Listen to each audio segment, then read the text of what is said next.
Assalamualaikum warahmatullahi wabarakatuh. Jumpa lagi dalam Tokoh Dunia Populer, referensi para tokoh dunia yang berisi tentang fakta dan etika. Jamendo.com.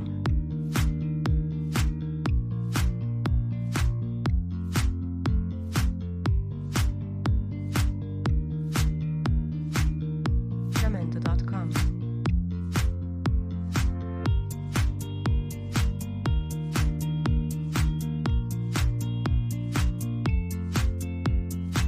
Jamendo.com. Apa kabar sahabat Tokoh Dunia Populer? Tokoh Dunia Populer merupakan satu-satunya channel yang memberikan informasi tokoh dunia berdasarkan fakta dan etika. Bagaimana dengan kesehatan Anda?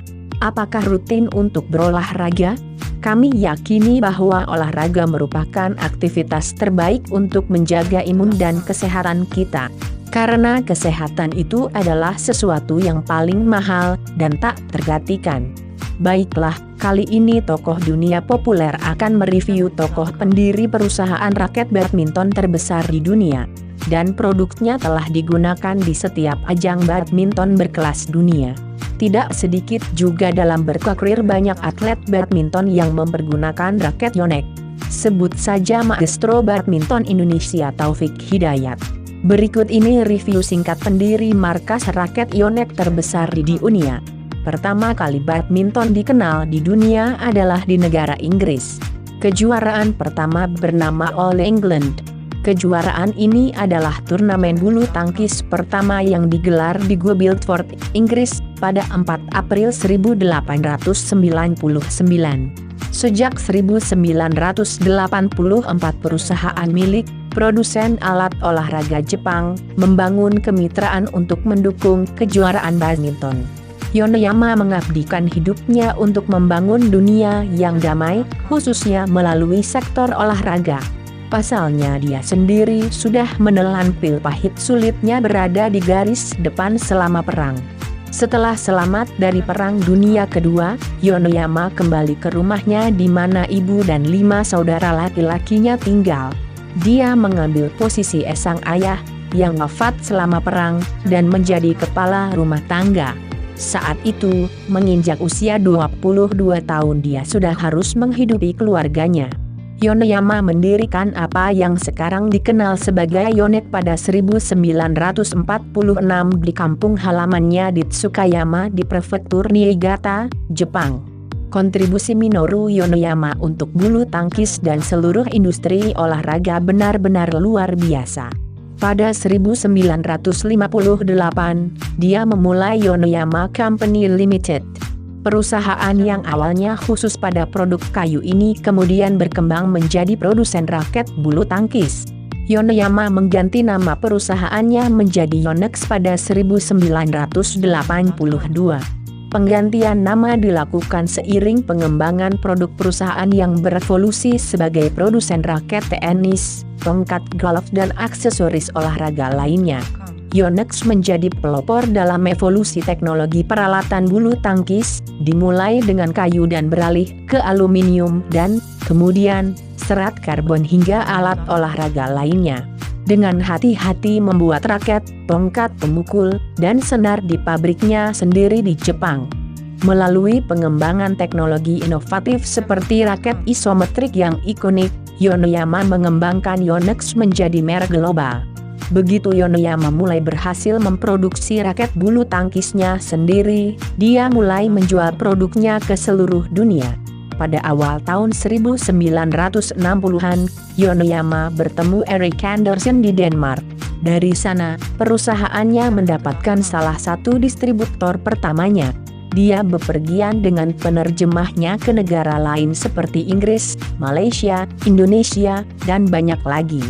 Dia mencari daerah di mana bulu tangkis populer untuk mendistribusikan raketnya lebih jauh ke seluruh dunia. Melalui visi Minoru dan keluarga Yonezu, Yonex tidak diragukan lagi telah memantapkan dirinya sebagai salah satu merek terkemuka di bulu tangkis. Ketahanannya diuji ketika pabrik raket Yonex terbakar pada 1963. Di bawah kepemimpinan Yonezu, perusahaan tersebut melanjutkan produksi hanya dalam 3 hari. Yonex selanjutnya mendukung beberapa turnamen besar selama beberapa dekade. Dimulai pada 1984, Yonex menjadi sponsor utama kejuaraan bulu tangkis terbuka All England yang bergengsi hingga hari ini. Kerjasama ini terus berlanjut dan tercatat sebagai salah satu kemitraan terpanjang dalam sejarah olahraga Britania Raya. Selain itu, Yonex telah bertindak sebagai pemasok utama untuk bulu tangkis, terutama sejak badminton pertama kali muncul di Olimpiade Seoul 1988 sebagai cabang olahraga. Yonex terus melakukannya di Olimpiade Rio 2016. Juga pada 1988, Yonex menandatangani perjanjian sponsorship dengan BWF. Kemitraan ini telah memberikan kontribusi besar bagi perkembangan lebih lanjut bulu tangkis secara global. Capaian yang dicapai perusahaannya di sektor olahraga menjadi cerminan dari mimpi Yonex, yaitu menggunakan olahraga sebagai salah satu budaya yang membawa nilai positif dan kedamaian bagi dunia. Di luar pengembangan peralatan olahraga, Yonex menuangkan hasratnya untuk menciptakan peluang bagi para junior. Dia berinvestasi secara mandiri dalam pendirian Yonex Sports Foundation 1998 dan Yonex Niigata Indoor Sports Foundation 2008. Hasratnya mulai bersemi dan menghasilkan buah dengan kemunculan para junior yang kini berkompetisi di panggung dunia. Atlet muda didikannya memperoleh pengakuan sebagai calon pesaing di bidang olahraganya masing-masing. Sejak awal, Yonex juga mencari pemain berbakat untuk mendukung merek tersebut. Legenda Indonesia, Rudi Hartono, termasuk di antara orang-orang hebat yang pernah menjadi duta merek Yonex. Selain itu ada juga Presiden BWF, Hoyer. Atlet badminton asal Denmark itu dengan senang hati pada 2015 menganugerahi Minoru Yonex medali Presiden BWF sebagai pengakuan atas layanannya yang luar biasa pada olahraga. Saya bangga menjadi bagian dari keluarga Yonex selama karir aktif saya dan merupakan suatu kehormatan menjadi teman Tuan Minoru Yonex, ujar Hoyer mengutip laman BWF. Kemitraan Yonex BWF telah memberikan kontribusi besar bagi perkembangan bulu tangkis lebih lanjut secara global selama bertahun-tahun.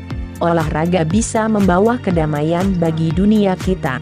Saya diberi jalan dan kesempatan untuk menjadi bagian kecil dalam berkontribusi bagi perdamaian dunia melalui pengerjaan peralatan olahraga, ujar Minoru Yonex suatu ketika melansir artikel dari perusahaannya.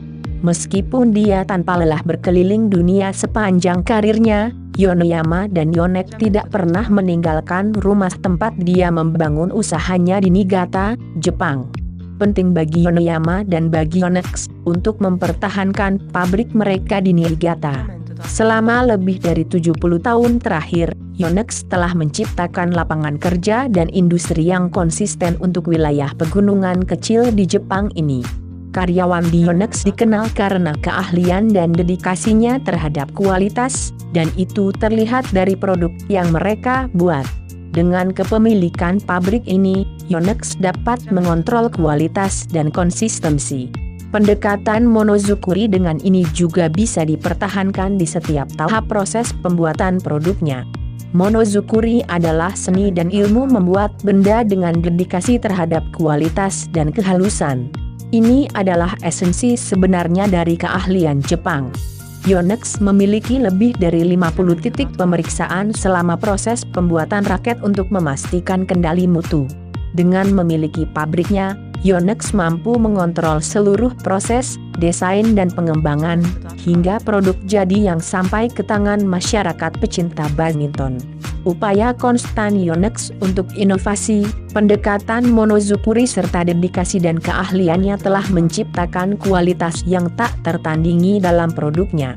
SZ salah satu kata-kata pedoman Minoru Yonex yang benar-benar dihayatinya sepanjang 70 tahun berkarir. Artinya, berkreasi untuk membuat sesuatu dengan orisinalitas atau inovasi. Dia benar-benar hidup dan bernafas untuk Yonex sampai kematiannya pada 11 November 2019. Itulah tadi review singkat pendiri perusahaan Yonex. Olahraga memberikan pembelajaran bagi kita umat manusia bahwa perdamaian bisa diwujudkan dalam bentuk olahraga.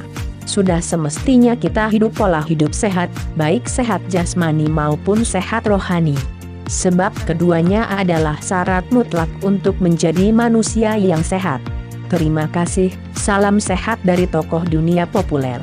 Referensi tokoh dunia berdasarkan fakta dan etika. Demikianlah informasi dari tokoh dunia populer. Jangan lupa subscribe dan share, karena sebaik-baiknya manusia adalah yang mau menyampaikan kebaikan meskipun kebaikan itu terasa berat untuk disampaikan. Wassalamualaikum warahmatullahi wabarakatuh.